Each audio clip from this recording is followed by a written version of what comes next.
When we have N2 and O2 forming NO, and we have three different conditions where we have a mixture. And three different things might happen. Nothing may happen, the system's at equilibrium. The forward reaction may happen, we may make NO, or the reverse reaction may happen and we make N2 plus O2.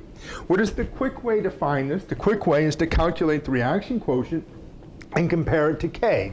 Now for this expression here, K is your equilibrium constant, which would be equal to the amount of NO that exists at equilibria squared, divided by the amount of N2 that exists at equilibria, times the amount of O2 that exists at equilibria. And I'm putting subscripts E's here to represent equilibria concentrations.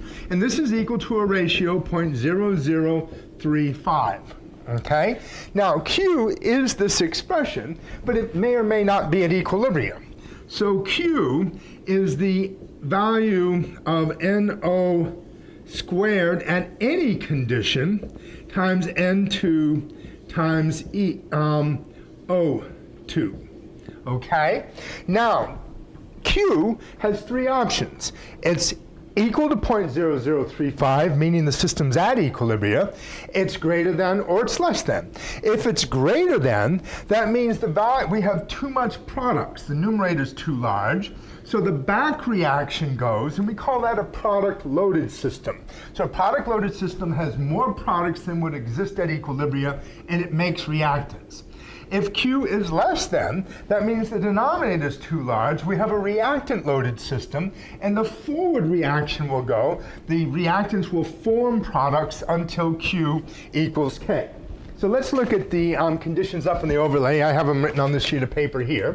And the first condition, part A, we have the NOQ is equal to the NO squared, which is 0.2 squared, over 0.3 times 0.6.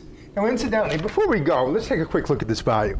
This is 0.0035, and if you look at this, I've got concentration times concentration or concentration squared, and I have concentration squared up here. So what this is saying is that at equilibria, we're going to have more reactants than products because this ratio is a fraction, okay? Here I've got a lot of products, okay? So I can pretty much tell you ahead of time that Q is going to be bigger than 0.0035, and we have a product-loaded system, and we're going to make reactants. But let's just do the math. And when I bring out my calculator, I have 0.222. And as indeed I predicted, this number is larger than 0.0035. And so what's going to happen is that my NO is going to break apart into N2 and O2. Actually, it is a collision. Two of them bump into each other. And so I have the back reaction, and I make reactants until Q equals K. So this is what I'm going to say. The equilibrium goes this way, and it's what I would call a product-loaded system. Okay? Now let's go look at B. At condition B, we have 0.035 squared. So this is going to be a pretty small number, divided by 0.5 times 0.7. And I can't off my head predict. I'd have to do a mathematical here. And lo and behold, when I get out my calculator, it's 0.0035. That means that this condition, when I mix these, my system was at equilibria, no chemical reaction will occur. So I'm just going to write no reaction. Technically, it's going in both directions, and it's going at the same rate. The system is at equilibrium.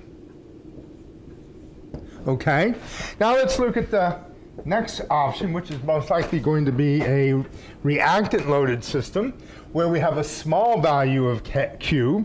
And now I have 0.001 squared. So this is going to be a pretty small number, divided by 0.2, divided by 0.5, 0.05, and I'd still need to get my calculator out to test this.